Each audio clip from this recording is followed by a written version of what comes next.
Clearly this is a common theme for us. This week aboard our Nordhavn 55, we revel in even more rare glass calm Bahama days and take full advantage of it. We start by planning our route cruising through the Exumas. From Cambridge Cay, we make our way toward Hawksbill Cay, navigating skinny water, timing the tides for shallow sandbanks and reef cuts, and soak in the beauty this place has to offer. With no wind and unbelievable visibility, we take our dinghy on the Exuma Sound side of Hawksbill Cay and Shroud Cay to check out the reef systems we normally can't safely reach. And we hit up the famous washing machine at just the right tide. Well, mostly right, because obviously no perfect day in the Bahamas would be complete without a little dinghy grounding, ripping current, and a few laughs. If we haven't met before, I'm Jen, and this is Dave, a Colorado couple trading snow boots for scuba fins aboard our Nordhavn 55 Explorado. So welcome aboard. We're happy you can join us. I woke up this morning. It was the best sleep ever. I slept like 10 hours.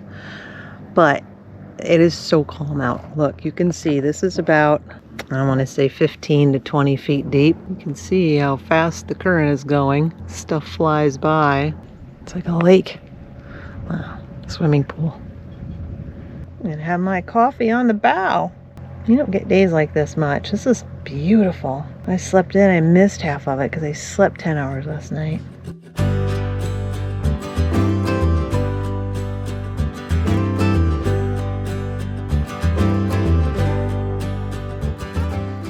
Well, good morning. We have a dilemma. See if you can help me with this dilemma. It is one of the best days in the Bahamas. It is crystal clear water. There's no wind. When we have no wind, it's just perfect. Makes it so easy to get around the dinghy. The dilemma is, do you move or do you play? I prefer to move when it's a little bit rougher. I handle it much better when we're underway and we get a couple of foot seas. I really don't care if it's 20 knot winds.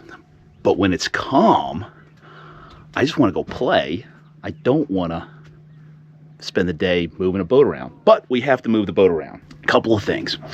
One is, when we first checked in the Bahamas, we did it down, where were we? Long Island, Clarence Town, and they only gave us 90 days. So we had to extend. We were in Georgetown. We go in the immigration's office. Jen gets her extension, but no, Dave didn't get one because I'd left the country for a day and came back, and that resets it, but it doesn't reset it for a full 90 days. So it was too early for me to extend, but now I'm in that period where I have to extend. If you get here to the Bahamas and they only give you 90 days or 120 days and you need more, you can just go in and ask for an extension, and it's their way of getting $200 out of you. It's $200 for the extension. Or you can leave the country and come back. So if you leave the country and come back, it resets that clock. I think it's like 45 or 60 days when it comes back. I'm not exactly sure on that one. Like for me, I had to go to work for 24 hours, so I came back and that reset it. And I was thinking about doing that again tomorrow. There's some parts I need to pick up in Florida. You know, I fly free, so it's just as easy to do that as opposed to paying $200. But I don't know. But anyway, we're going to move the boat up closer north to Norman's Cay in case we have to do that tomorrow. Let's go find out what Jen's doing and where we're going. I let her do all the planning and navigating and all that. Where are we going? We're going to head towards Norman's Cay. But I'm not sure. I really, really liked south of Shroud the last time we were there. I think it was Hawksbill. Yeah, Hawksbill Cay. Where we saw the tiny little island. There's a good little, yeah. That was beautiful. And we chased an eagle ray. No, we didn't actually chase the eagle ray. But so I'm thinking that's where we're going to go. But I don't know how far of a dinghy ride that would be to Norman's. So. And then are we going to go out that beautiful cut right there? Or are we going to stay inside and find some skinny water to go through? Well, that's kind of fun, but probably quicker if we go outside. That is one thing you sort of get used to doing a lot of. When you're at home, you check the weather. You want to know if it's going to snow or rain or if you have to wear a jacket outside. Here we check the weather, well, kind of constantly. You wake up in the morning. You want to check waves. You want to check wind and current and tides. We're always checking the tides. That's why it's kind of nice to have it on the dinghy too, so we know if we're going to beach it for a couple hours, whether the dinghy's going to go up or down when we get back. So in the Bahamas especially, we play around in some skinny water. We draft 6.5, so we need to keep an eye on that. There's a couple of places where we can only get in and out of with high tide. One of those is where we're anchored right now. We snuck back here with an extra 2 feet of tide, so we want to make sure we don't leave at the wrong time. So yeah, and you know what? Right now it's dead low tide, so we would have to go outside if we're gonna leave today. Because I was just checking. And you see, and there we go. We figured out our route. We're gonna go outside and then come back inside. Go out and then come back in. What do you think about that, Dave? I like it. Let's do it. I like it. Okay. You ready? Yeah. All right. Ready. Do you see the anchor? I see the chain over here, underneath to the port side, underneath. The chain's right here. Just for planning, are you going to go which side of the sailboat? I'm going to go port. Port? Yeah, so I don't have to do such a hard turn around the bend up there. Unless you want to skid sideways. Do a little. How do I turn this thing off? What? The headphones. Shut up. Anchor is off the ground. Okay. Anchor is at the waterline and all clean. Just gorgeous. Gorgeous.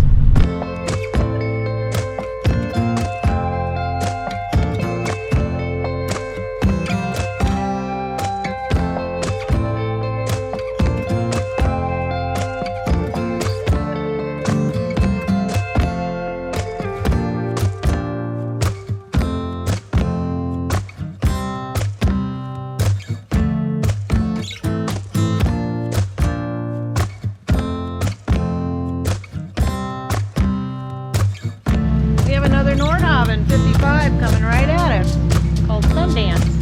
Met them before, very nice people. But yeah, a 55.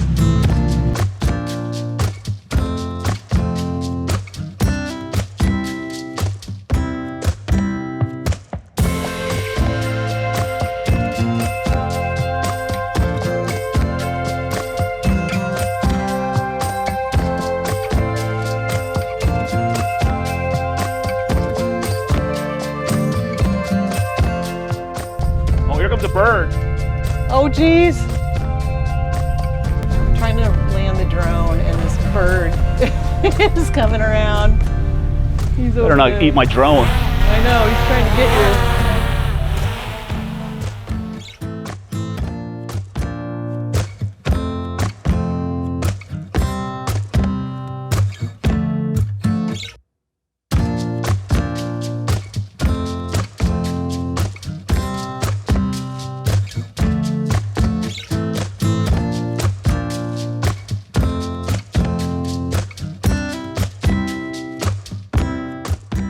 We're just making our way through, well, these are hawkfish rocks, I believe. Yeah, they're right over there. And this cut looks really wide. And it is. It's about 1/4 mile wide. On the map it looks narrow because there's really shallow rocks that you can barely see just under the surface. So we gotta be a little bit careful through here.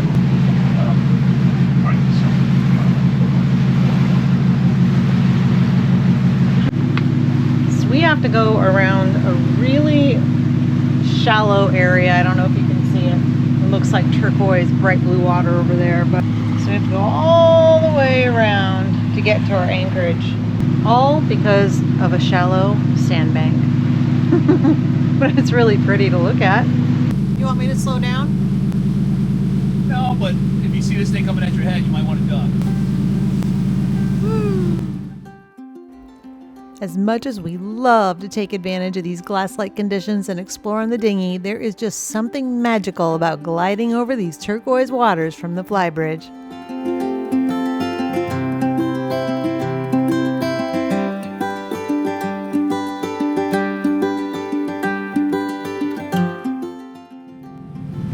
You're going to go behind both of them? I'm gonna go between them.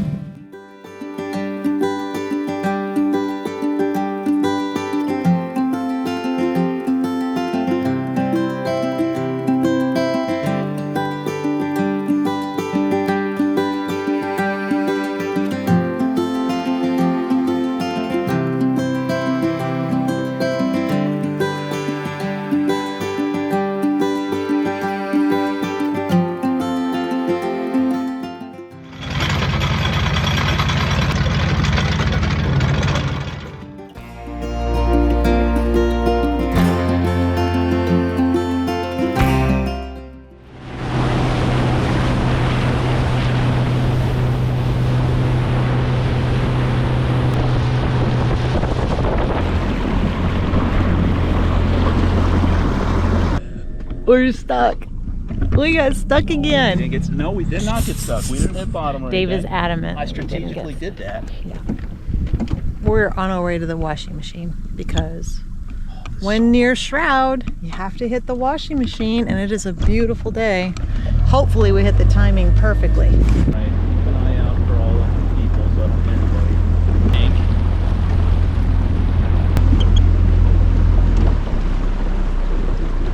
Look how clear the water is.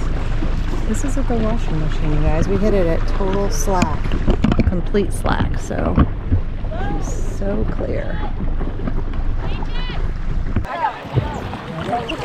Joe, you're going right there, right? No, it's stronger than you think. Let her jump on. Apparently they've never been here before. The motorboat in the middle of the washing machine. I'd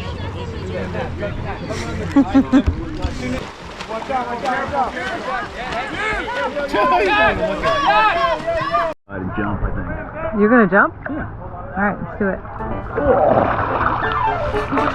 I'm gonna jump too.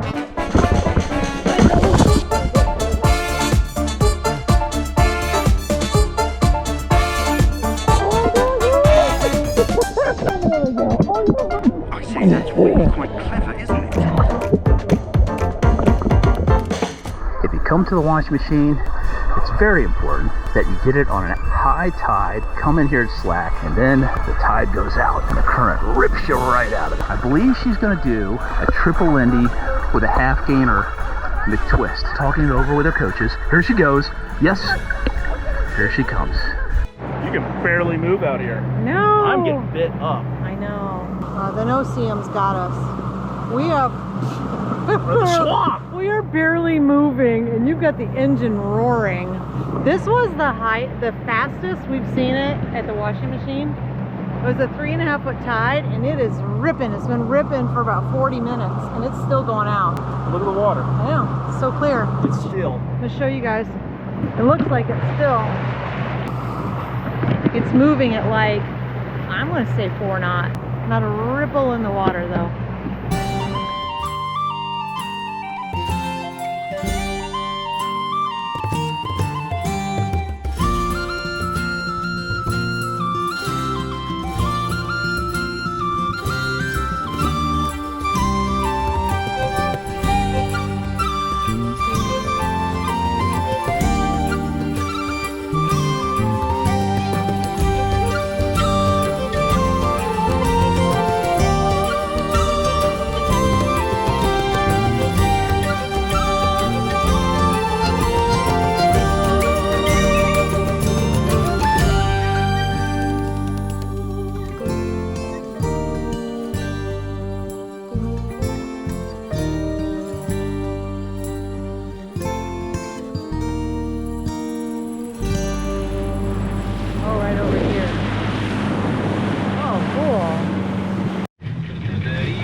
Flipping awesome.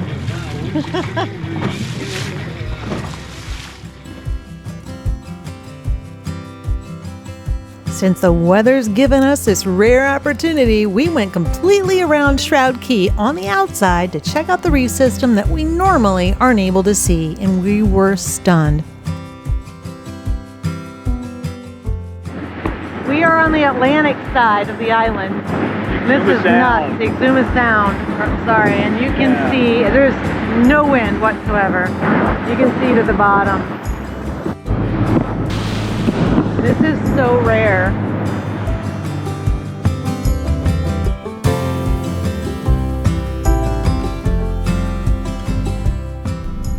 It looks like we're on top of the coral reefs. Look at this, you guys.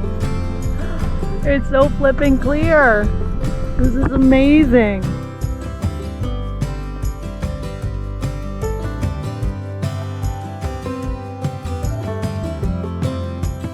I mean, you don't even have to get in the water to enjoy this. Like, I've never seen it from above the water like this before. This is really cool. You can see the fishies down there.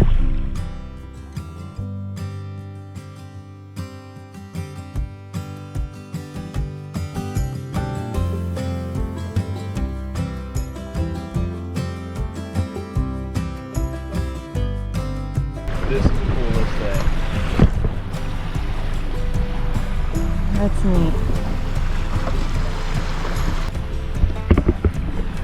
My eyes are so confused. I know. Look at the waves, guys. We're not even moving. We're just sitting at idle. It's the current. Standing waves.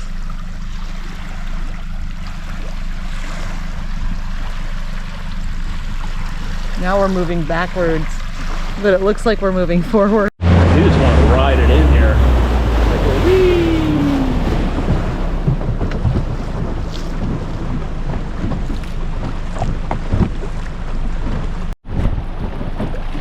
Oh boy, I hope we don't get stuck back here. I'm hungry. What you give me into now, Jen? Well, I can't see very well now. I'm a troublemaker. I think you're going the right way.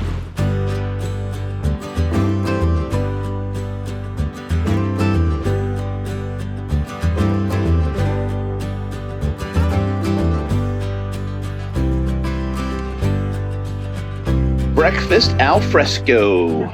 Pancake, sausage, eggs. Blueberry. Bright and early here at the crack of 10. And this is Hawksbill Cay over there. And way down there is Shroud. And another perfect day. Not a lot of boats. This is very unusual. Usually we see a whole lot more action over here, especially over by Shroud. Just I think it's sort of the end of the season here. We are just on the outside of Hawksbill, coming around to the Exuma Sound side, but it's completely different here. We've never been here before. It's beautiful. And it's different. You can come here at high tide or low tide and see a completely different landscape.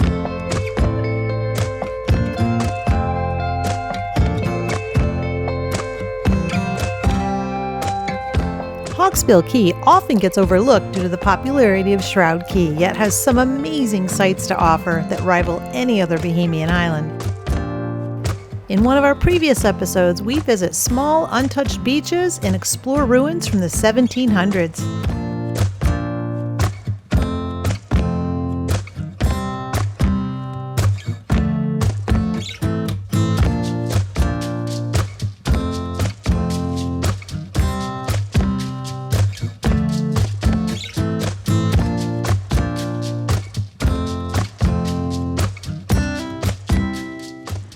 We got a little stuck. We're supposed to go that way. Uh-oh. Might have to wait till the tide comes up. Whoops.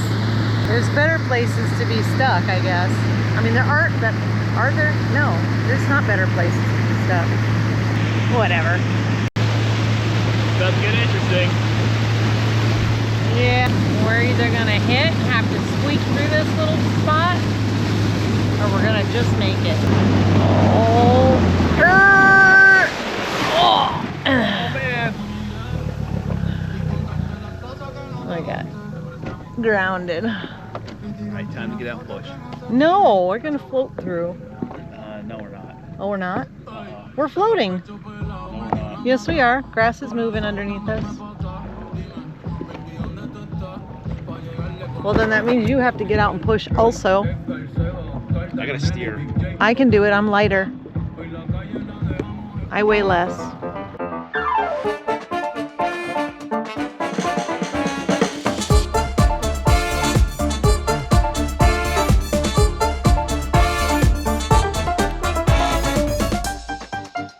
Back in business. Clearly this is a common theme for us in our dinghy rides.